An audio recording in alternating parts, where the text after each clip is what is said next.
استغفر الله العظيم استغفر الله العظيم الذي لا إله إلا هو الحي القيوم وأتوب إليه على ما نبي شيخنا الفاتحة أعوذ بالله من الشيطان الرجيم بسم الله الرحمن الرحيم الحمد لله رب العالمين الرحمن الرحيم مالك يوم الدين إياك نعبد وإياك نستعين اهدنا الصراط المستقيم صراط الذين أنعمت عليهم غير المغضوب عليهم ولا الضالين آمين.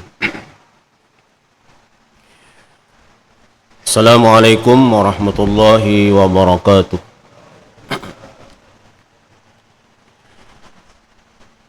A'udzu billahi minasyaitonir rajim. Bismillahirrahmanirrahim. Alhamdulillahi rabbil alamin wa bihi nasta'inu ala umurid dunya waddin. Wassalatu wassalamu ala sayyidina Muhammadinil amin wa ala alihi wa ashabihi wa azwajihi wa zurriyatihi ajma'ina amma ba'd.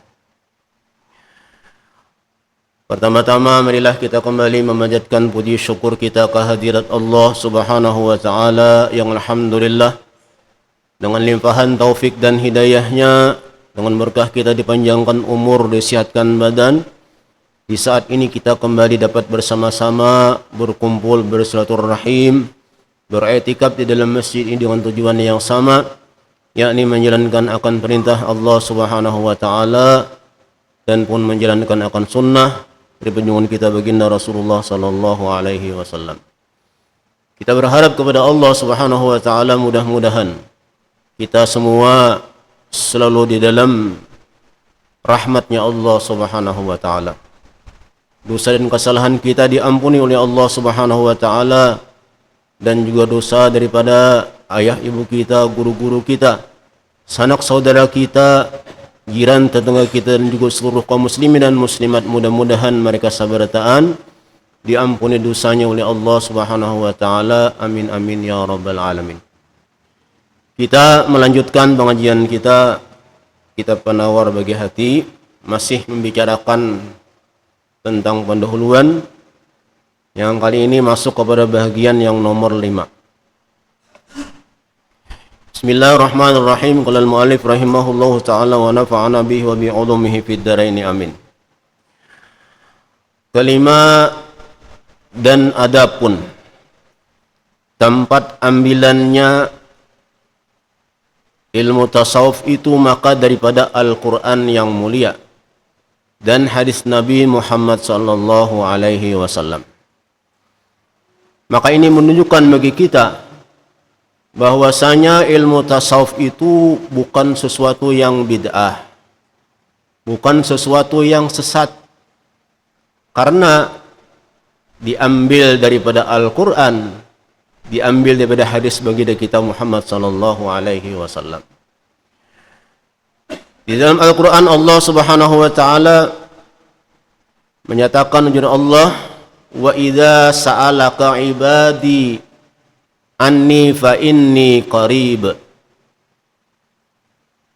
Apabila menanya akan engkau wahai kekasihku Muhammad oleh hamba-hambaku tentang aku, fa inni qarib, maka jawablah bahwasanya aku itu dekat. Nah, di dalam ayat ini Allah Subhanahu wa taala menyampaikan kepada kita akan kedekatan Allah Subhanahu wa taala kepada hamba-hambanya, yang merupakan satu bahagian daripada tujuan kita mempelajari ilmu tasawuf. Di mana kalau kita mengenal, kalau kita tahu Allah itu dekat, hendaknya pun kita berusaha agar selalu merasa dekat dengan Allah Subhanahu wa taala. Namun pun dekatnya Allah taala kepada kita bukan seperti dekatnya kita kepada manusia yang lain. Allah dekat dengan kita adalah di antaranya kedekatan Allah dengan kita dekat dengan kasih sayangnya Allah. Allah sangat menyayangi akan hamba-hambanya. Nah, di antara bentuk kasih sayang Allah Subhanahu wa taala kepada hamba-hambanya sebagaimana lanjutan daripada ayat ini, ujibu da'watad da'i idza da'an, di mana Allah Subhanahu wa taala menyatakan di ayat ini bahwa Allah akan mengabulkan doa-doa hambanya. Inilah salah satu bentuk kasih sayang Allah, di mana Allah mengabulkan akan doa-doa hambanya. Artinya Allah berjanji lawan kita sebagai hamba, apabila kita berdoa maka akan diijabah, akan dikabulkan oleh Allah Subhanahu wa taala. Namun demikian, hendaknya kita pun beradab dengan Allah Subhanahu wa taala. Bagi contoh, kita diizinkan oleh seseorang, bahasa kitanya anggap rumah seorang, misalnya. Nah, lalu apakah ketika orang itu menyampaikan kepada kita anggap rumah sendiri itu, lalu suka-suka kita mengambil sesuatu? Itu namanya tidak beradab. Mungkin boleh jadi orang itu akan marah dengan kita, walaupun pada awalnya dia menyampaikan anggap rumah sendiri. Nah, begitu juga halnya dengan kita kepada Allah Subhanahu wa taala. Memang Allah Ta'ala menjanjikan setiap kita berdoa pasti diijabah, pasti dikabulkan oleh Allah Subhanahu wa Ta'ala. Tapi pun hendaknya kita sebagai seorang hamba yang beradab, hendaknya kita pun beradab kepada Allah Subhanahu wa Ta'ala.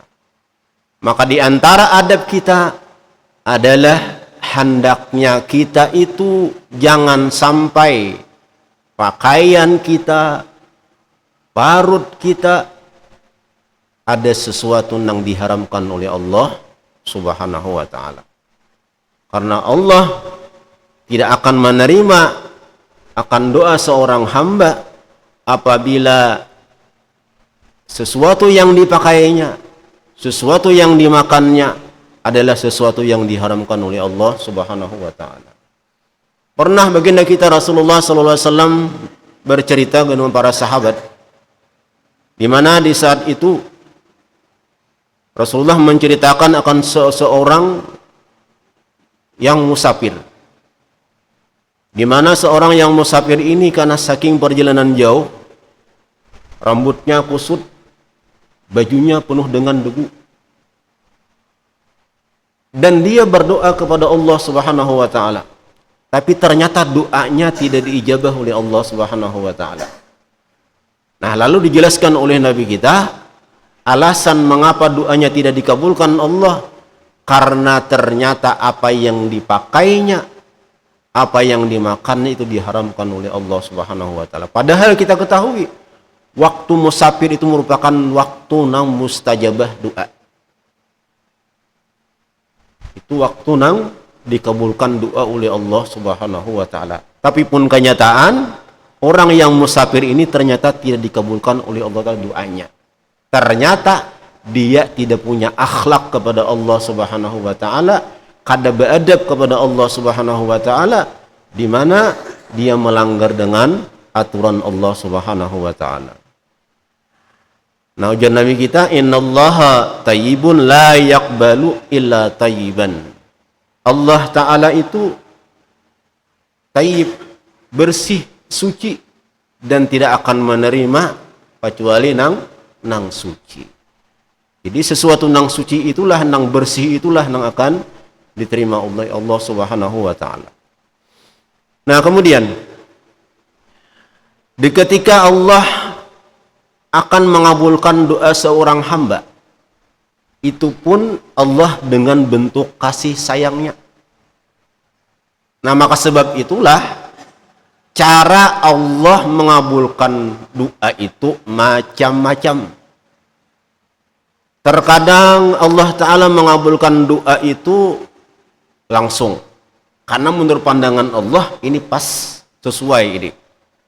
Misalnya kita berdoa, ya Allah sembuhkanlah sakit ulun ya Allah, disertai dengan berusaha, berubat dan macam-macam sudah, tambahi dengan berdoa, ternyata diijabah Allah, sehat. Nah, maka berarti di saat itu kesehatan itu mengandung kebaikan bagi si hamba karena diijabah oleh Allah Subhanahu wa taala.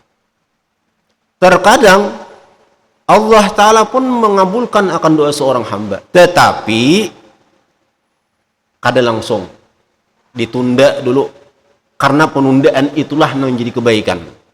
Karena uji Allah taala, amun ku kabulakan noeh ini busiahnya kadiingat lagi lawan aku, atau sombong misalnya. Nah, Allah nang tahu dengan keadaan kita. Bagi contoh saja, misal kita datang, anggaplah datang bekerja lah, datang begawi, beli ke rumah membawa oleh-oleh gesan anak, disambut oleh anak-anak kita, tapi kita lihat anak kita tuh tangannya misalnya kotor, berigat tangannya. Nah, lalu apa yang kita lakukan? Karena kita sayang lawan anak, ada langsung kita serahkan. Mungkin dalam tanggapan si anak, oh abah ini kada sayang lawan aku, kadang-kadang unjuk misalnya, kada. Kita sayang dengan anak karena di saat itu kada pantas untuk diberikan. Nah, itulah Allah Subhanahu wa taala, karena Allah Maha tahu dengan kita. Kalau diberikan ini, kalau diijabah doa ini, busiah bahasa kitanya, sombonglah, apalah nang maulah menjadi keburukan bagi si hamba ini, akhirnya ditunda oleh Allah Subhanahu wa taala, kaina dulu. Nah, jadi penundaan itu pun bentuk ijabah daripada Allah Subhanahu wa taala. Nah, ada juga yang Allah taala mengabulkan doa itu dalam bentuk yang lain. Di saat kita minta ini, ternyata yang diberi yang lain. Karena menurut pandangan Allah, yang lain itulah yang bagus untuk kita. Misal aja, ini misal orang ini pintar misal, nah lah, cuman anggaplah dalam urusan keuangan, nah lah kada mencukupi. Nah, lalu berdoa lawan Allah, ya Allah, ulun minta lawan pian, beri ke ulun nih, mudahkan supaya dapat beasiswa, misal, supaya kada bayar. Ah lah, sudah diijabah oleh Allah. Tapi bukan beasiswa itu yang diijabah Allah. Tapi apa? Ternyata didapat kerja. Nah, karena dalam pandangan Allah, kerja inilah yang lebih bagus daripada beasiswa itu. Nah, sama halnya dengan kita. Kita berdoa ini, oh, kada singkat bulan, boleh jadi ada yang lain digantikan Allah. Misalnya apa? Penghapusan dosa kita, atau penyelamatan daripada bala musibah. Nang dalam catatan Allah, ketetapan Allah, kita ini dapat musibah. Nah, lalu kita sering berdoa. Nah, lalu diandak Allah ijabah doa kita dengan selamatnya kita daripada malah musibah. Bahkan nang boleh jadi adalah disimpani Allah nanti di negeri akhirat. Walhasil, setiap doa kita, asal kita beradab, berakhlak kepada Allah Subhanahu wa taala sebagai mana janji Allah, pasti akan dikabulkan oleh Allah Subhanahu wa taala. Nah, kemudian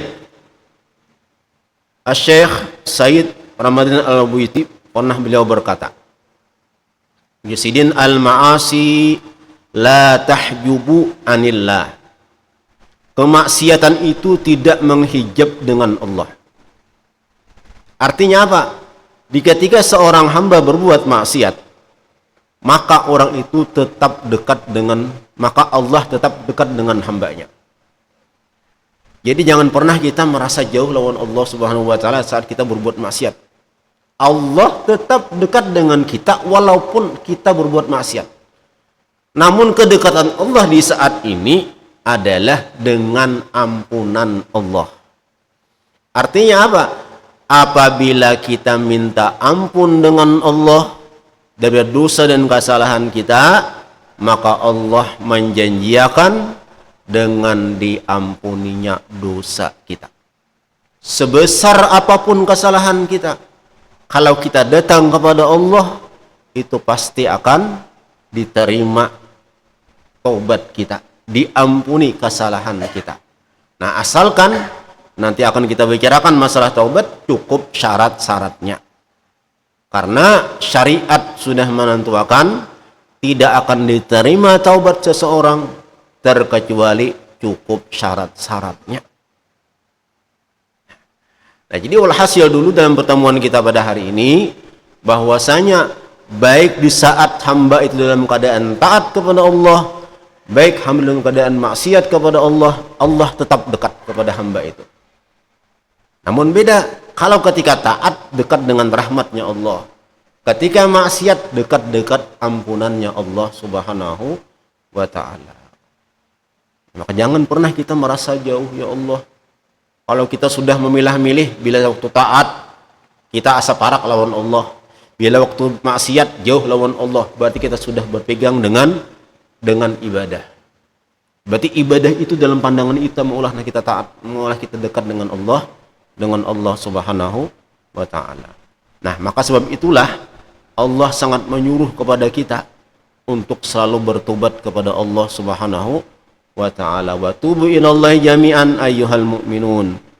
Bertobatlah kalian wahai orang-orang nambah iman kepada Allah subhanahu wa ta'ala. Nah, mungkin kita perlu sampaikan, mudah-mudahan ada manfaatnya ketika seberataan. Salah khilaf mohon maaf. Assalamualaikum warahmatullahi wabarakatuh. Al-Fatihah. A'udzubillahi minasyaitonir rajim. Bismillahirrahmanirrahim. Alhamdulillah rabbil alamin arrahmanir rahim maliki yaumiddin iyyaka na'budu wa iyyaka nasta'in. Ihdinas siratal mustaqim siratal ladzina an'amta 'alaihim waladdallin. Amin. Bismillahirrahmanirrahim. Alhamdulillah rabbil alamin wassalatu wassalamu ala sayyidina wa maulana Muhammadin wa ala alihi wa sahbihi ajmain. Allahumma anfa'na bi ulumina, Allahumma faqihna fid din wa alimna ta'wila. Allahumma rzuqna al-ikhlasa fi talabil ilmi wa nashri bi mata'al bi rahmatika ya arhamar rahimin. Rabbana atina fid dunya hasanah wa fil akhirati hasanah wa qina adzaban nar. Wa sallallahu ala sayyidina wa maulana Muhammadin wa ala alihi wa sahbihi wasallam. Alhamdulillahirabbil alamin. Taqabbalallahu minkum ya karim.